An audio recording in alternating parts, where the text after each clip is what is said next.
Como você avalia a sua vida? Como é que você termina um ciclo? O que você pergunta quando um ciclo termina?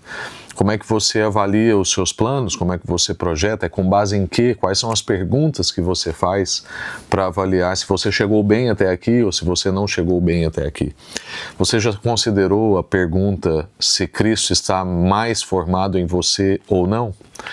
Eu lembro-me uma vez, enquanto pastoreava numa igreja, e sempre ao final do ano a gente fazia avaliação de como é que tinha sido o nosso ano. E via de regra, a nossa avaliação era, pegávamos um plano de ação que tínhamos estabelecido no início do ano e avaliávamos o que tinha dado certo. Fizemos o retiro que gostaríamos de fazer, fizemos o evento que gostaríamos de fazer, como é que estão acontecendo os cultos, como é que estão acontecendo os projetos, como é que estão acontecendo os pequenos grupos. E se tínhamos estabelecido bem o calendário, se tínhamos realizado bem os planos que tínhamos estabelecidos num plano de ação e os ministérios tinham trabalhado bem, então considerávamos que aquele tinha sido um bom ano, um ano de sucesso, onde a igreja trabalhou bem.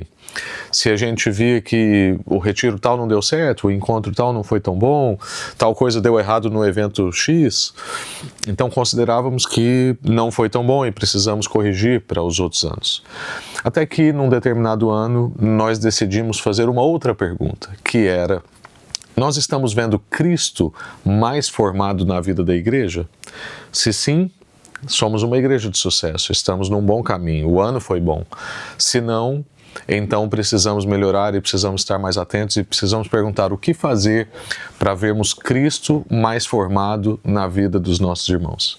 Portanto, eu queria te propor essa pergunta quando você vai estabelecer ciclos, planos, projetos, fazer avaliações de vida. A pergunta vem de Gálatas no capítulo 4, no verso 19, quando o apóstolo Paulo dizia que sentia dores de parto até ver Cristo formado na vida da igreja. Talvez nós não deveríamos ter outras dores que não fossem tão angustiantes quanto essa.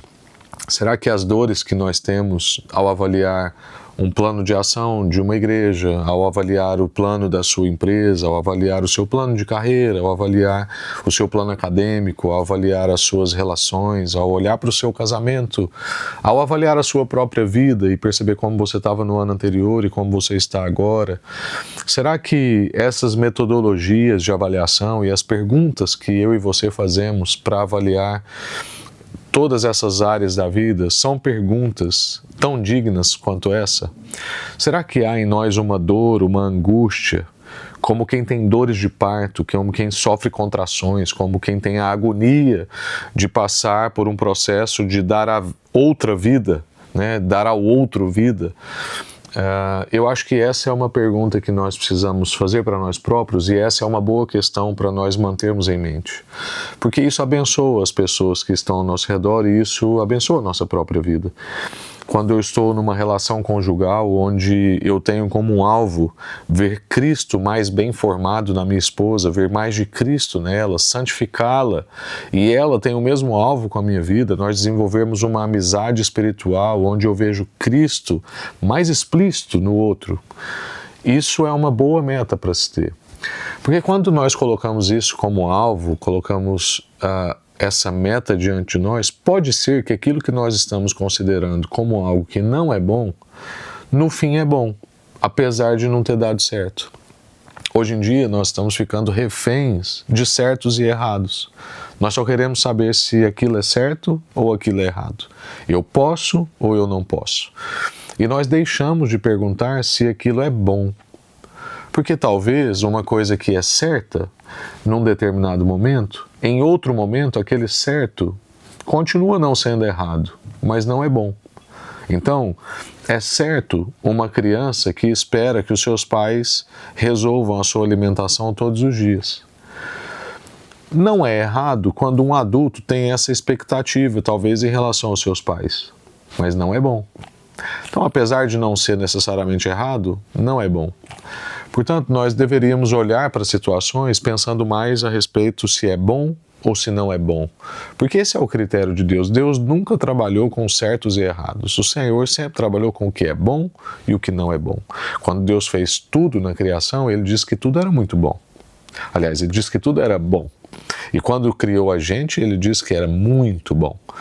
Então, o critério do Senhor é um critério mesmo qualitativo. É um critério que envolve verdade, é um critério que envolve beleza, é um critério que envolve bondade. Não está simplesmente restritos a pode e não pode, certos e errados. Porque, como nós dissemos, talvez uma coisa que não é necessariamente errada pode não ser boa. Eu lembro de um testemunho de um evento, por exemplo, que nós fizemos como igreja, que o evento não correu muito bem. E não correu muito bem porque pessoas que tinham estabelecido compromissos não foram fiéis aos seus compromissos. Em contrapartida, ao não correr bem o evento, aquilo nos deu matéria pastoral para tratar com as pessoas, para conversar com elas, para fazer perguntas profundas, para tentar entender o porquê do não compromisso, da não fidelidade com o compromisso estabelecido, se essas pessoas têm o mesmo padrão de comportamento nos seus trabalhos, e se sim, isso é um problema, porque a Bíblia diz que nós devemos fazer tudo como para o Senhor e não para homens. E as pessoas devem nos conhecer pelo nosso compromisso, pela nossa responsabilidade, nós devemos ser uma referência, nós devemos ser o padrão, né, dos fiéis, como a palavra diz. Então, agora, se a pessoa não é assim no trabalho e foi assim na igreja, é outro ponto a ser tratado. Então, por que eu no trabalho sou muito dedicado, mas aqui acho que não posso, não preciso? Porque isso é voluntário. Olha, é voluntário até a hora que a gente diz sim. A partir do momento que a gente diz sim, deixou de ser voluntário, passou a ser um compromisso. Mas, enfim, o ponto é, talvez um evento que não deu certo pode ter sido bom. Porque naquilo que era essencial, o que deu errado ajudou-nos a trabalhar o que era muito importante, o que era essencial. Portanto, essa pergunta de nós fazermos, ela é mais profunda e ajuda-nos a avaliar com critérios à luz das Escrituras e critérios que nós queremos ver na nossa vida. Cristo mais formado em mim e você. O que nós almejamos mais? Eu quero mais Cristo formado na minha vida. Eu quero que as pessoas, ao se relacionar comigo, vejam mais de Cristo e menos de mim. Eu quero que as pessoas percebam a transformação. Eu quero que nos meus erros, naquilo que não deu certo, Cristo possa ser formado em mim, o meu caráter possa ser trabalhado. Portanto, assuma essa pergunta para você mesmo. Ao fazer planos, ao avaliar projetos, ao encerrar ciclos, começar novos ciclos, Cristo está sendo mais formado em você a cada ciclo e a cada etapa? Pense sobre isso e mude, transforme a sua trajetória tendo isso em conta. Deus te abençoe.